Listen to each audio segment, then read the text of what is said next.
Every human brain is both a broadcasting and receiving station for the vibration of thought. Hello, I'm Carla, psychotherapist and mindset coach, and on this channel, I help you get unstuck and reach your goals by exploring topics that shift your mindset so you can live your highest potential. We are continuing the reading of Napoleon Hill's Think and Grow Rich, and I will be reading from the condensed version, Think and Grow Rich in 10 minutes a day. We are on the chapter of the brain, the 12th step towards riches. Let's dive in. Every human brain is both a broadcasting and receiving station for the vibration of thought. The broadcasting is the electro, the receiving is the magnetic. We are electromagnetic beings. And the thoughts are vibration. What thoughts are you putting out and what thoughts are you magnetizing toward you? A built-in broadcasting station. Through the medium of the ether, in a fashion similar to that employed by the radio broadcasting principle, every human brain is capable of picking up vibrations of thought which are being released by other brains. Think of yourself as a radio receiver. Truly, what station, what frequency are you on? What frequency you're on will determine what kind of music, what kind of thoughts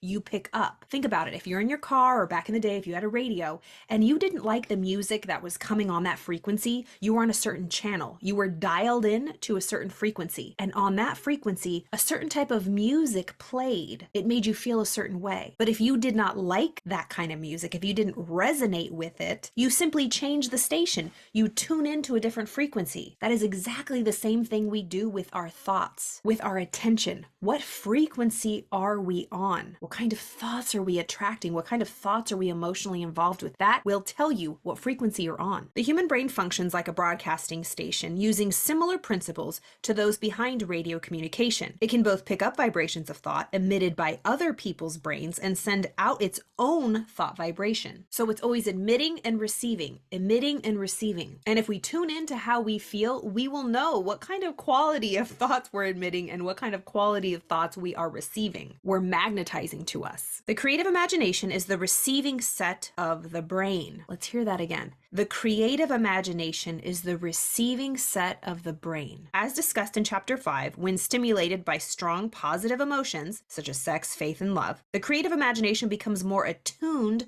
more receptive to the thought impulses of others. That's why if you've ever been in love or you really have just gone to like a sermon church or seen a great speech, you're in the spirit of it and you start receiving ideas and you feel like you're high and you're just like on this amazing frequency of like amazing thoughts and creative ideas that weren't coming to you before. It mediates between the four sources of thought impulses presented in the last chapter, the 3 examples he gave in that chapter: infinite intelligence, one's subconscious thoughts, others' conscious thoughts, and others' subconscious thoughts. And an individual's conscious mind, which then determines which thoughts reach the subconscious through the principle of autosuggestion. So those are the 4 sources of thought impulse: infinite intelligence, our own subconscious thoughts, others' subconscious thoughts, and others' conscious thoughts, as well as our conscious mind that determines which thoughts reach our subconscious through the principle of autosuggestion. So whatever we are continually feeding ourselves, repeating inwardly, outwardly, whatever it is, that is the medium to reach our subconscious mind. And our subconscious mind is where we want things to be, because that's what runs the show. In order for thought impulses to be transmitted through the ether and be perceived and acted upon by one's own brain, they must be heavily emotionalized so they can vibrate at a very high rate. If you want something to happen in your life, you must envelop it with strong emotion. Allow yourself to get emotionally involved in an idea, in a dream, in a thought, in one of your goals. Do not let any negative thought, automatic negative thought, negative cognition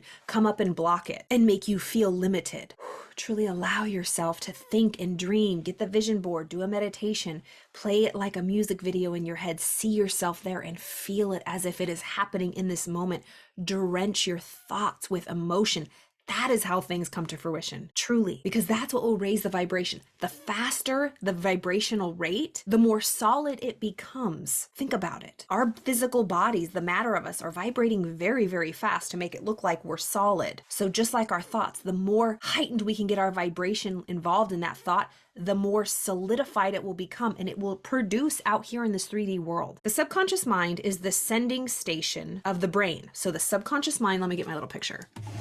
Okay, again, this represents the mind. The conscious thinking mind is the top part. The subconscious emotional or feeling mind is the bottom part. This is our body, which we take action depending on what we feel, and then we get results in our life. So what he's saying here is that the subconscious mind, this one right here, is the sending station. We send out through our feelings. It broadcasts thoughts into the ether and to infinite intelligence. Autosuggestion enables individuals to maximize the functionality of the subconscious mind, making it broadcast thoughts in such a way that they seek to be translated into their material equivalent. So autosuggestion, meaning what we consciously think about and repeat over and over and over, what we impress into that subconscious mind. What we impress will be expressed. What we impress will be expressed. Whatever we're continually thinking about, whatever we impress will be expressed into our outer world. The first step is identifying a definite dominating desire. Return to the 6 steps for transforming desire into riches in chapter 1 for a reminder of how desire fosters the creation of thought habit and lead to prosperity. He goes on to talk about the final frontier of science, the brain. All of us are controlled by forces which are unseen and intangible. That is so true. We are truly controlled by the mind. Remember, the mind is not the brain, okay? This stick person represents the mind. This is not how it really is because we can't see it, but this is just a visual so we can understand it, because if we don't know what we're working with, we remain confused. We can do brain scans. Neuroscientists do brain scans. They study the brain. But someone like me, a psychotherapist who we study the mind, the psyche, we can't take x-rays of that. We don't know. That's why a lot of people think that, psychotherapy is like taboo or woo-woo or any of this personal development stuff when we're dealing with intangibles, this energetic force, vibration, whatever it is. So this is the mind. It's not the brain. But when we study the mind is the thing that controls the brain. I always use this example. Think about the mind as the unseen. The brain is the seen. The mind is the activating force to the brain. And we can see on scans how the mind works through the brain. Just like if we take x-rays of our lungs are the piece of seen anatomy, just like the brain. We can see our lungs on an x-ray. But air and breath, we can see it working through the lungs, but we can't take an x-ray of air or our breath, but we can see it working through our lungs, just like we can see the mind working through the brain. That's seen and unseen. So he's saying all of us are controlled by forces which are unseen and intangible, the mind. A common myth is that we only use 10% of our brains. However, this is not true. Even when we are sleeping, significantly more than 10% of our brain is active. What is true, according to Scientific American, is that we understand only approximately 10% of how the brain functions. So that's so true. He's saying that, we don't only use 10% of our brain, but we only understand approximately 10% of how our brain functions. Since Hill published Think and Grow Rich in 1937, the field of neuroscience has made numerous important discoveries, including, for example, that some without olfactory bulbs in their brain, the receptors in our brain that control our sense of smell, so that some people without olfactory bulbs in their brain can still experience the sense of smell, and that some comatose patients demonstrate signs of hidden consciousness, which suggest that they can perceive and process instructions even if they cannot physically act on them. And yet, there is still so much that we cannot understand about the brain. It's so amazing, it really is. While it is clear that the incredible inner workings of the brain are responsible for the impact our brains have and the life they take on after their initial generation, we do not understand all the physical processes that participate in this phenomenon. One of the primary mysteries still left to be unraveled is how thought is transformed into its physical equivalent. As Hill writes, it is inconceivable that such a network of intricate machinery should be in existence for the sole purpose of carrying on the physical functions incidental to growth and maintenance of the physical body. Is it not likely that the same system which gives billions of brain cells the media for communication one with another provides also the means of communication with other intangible forces? Future studies of the brain will likely continue to reveal the complex manner in which the brain translates its numerous inputs into an impulse that eventually materializes in physical form. Through his own experimentation, Hill was able to discover that the mastermind principle can be applied to stimulate minds in such a way that the creative imagination operates to create definite plans in response to a need or desire. In order to take advantage of this, a group of individuals should gather, state very clearly and definitely a specific specific desire backed by faith and other positive emotions, and then engage in harmonious discussion. I just had my mastermind group this morning with amazing ladies, this group of women. There's 4 of us total. We meet every single Monday at 8 a.m. Pacific. They're all around the country, so I think it's Central Time and then East Coast time, but we all meet at the same time on Zoom. We read in the mastermind principles,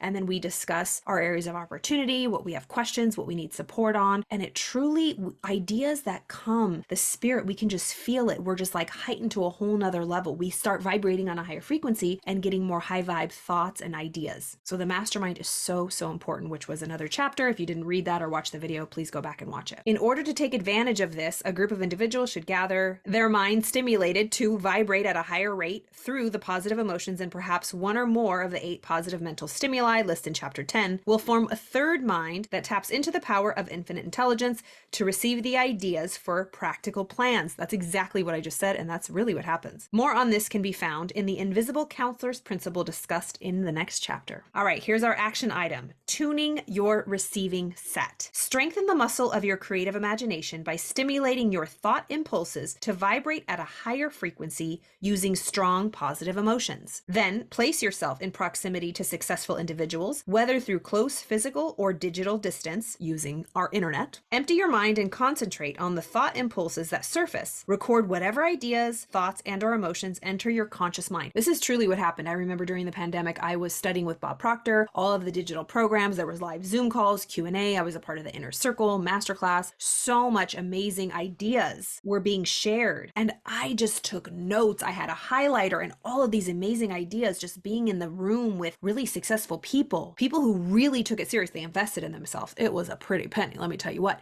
But it pays to get yourself in those rooms, just to be in proximity with successful people, and you vibrate at a higher level just being in there. I got ideas that I would have never gotten just simply watching free videos on YouTube, which I was doing for decades before. That's why it's so important to invest in yourself, because if we don't, we're not accountable. We have no skin in the game. And really, it's not about the money. Anything you've truly ever wanted in life, you find the money for. Look around you at all the things you've purchased. It's because you wanted it. And so we have to ask ourselves, why don't we invest in our personal development? Well, I don't ask myself that anymore because I spend it all on all of the personal development and coaching. But if you truly want to change your life, if you're really into personal development and you really want to see a change, you want to be accountable, you're done suffering, why haven't you invested? The only true answer is because you don't really want it yet. But continue doing this at your own time. That's really the secret to it. It's not about the money, but money changes the game. Yeah, that was the action item. So tune your receiving set. Strengthen the muscle of your creative imagination by stimulating your thought impulses to vibrate on a higher frequency using strong positive emotions. Then place yourself in proximity to successful individuals. Go to a really nice restaurant, go have a cup of tea, go to the part of town where you know all of the successful business people are, or whatever it is that your field that you're in that you really want to network and get a part of. Look online, see where there's networking events. Get around successful people. Send people emails. See if you can take them for a cup of coffee or to a lunch. Ask questions. Come with prepared questions that you want to ask them. Get yourself around people. The vibration is truly higher and you just feel more inspired and creative. So I hope you enjoyed that. That was the chapter on the brain, the 12th step toward riches. If you are a fan of Napoleon Hill and you want to dive deeper and you do want to take that next step, I am a certified coach at the Napoleon Hill Institute. All of my links are below. You can check out the programs. I'm starting some really exciting things for the new year. I'm starting in December because we are going to start the new year fresh a month before everybody else. There is a whole Think and Grow Rich program. It's a 9-month program. There's also a self-confidence camp program, and I offer individual coaching with me if you're interested in that. I am a therapist and a mindset coach, so I really work to remove the blocks you have and then work towards your goals. So it really hits you at all angles. If you are ready to dive in, click the link below, schedule it. I have a free coaching call for 30 minutes. It's like a laser-focused coaching call for you to see where you're really at, if you're really ready for it. But I would love to work with you if you are open to that. So again, thank you so much for watching. Let me know how this journey is going for you. Ask any questions, leave some comments. I appreciate your feedback, and I will see you next time.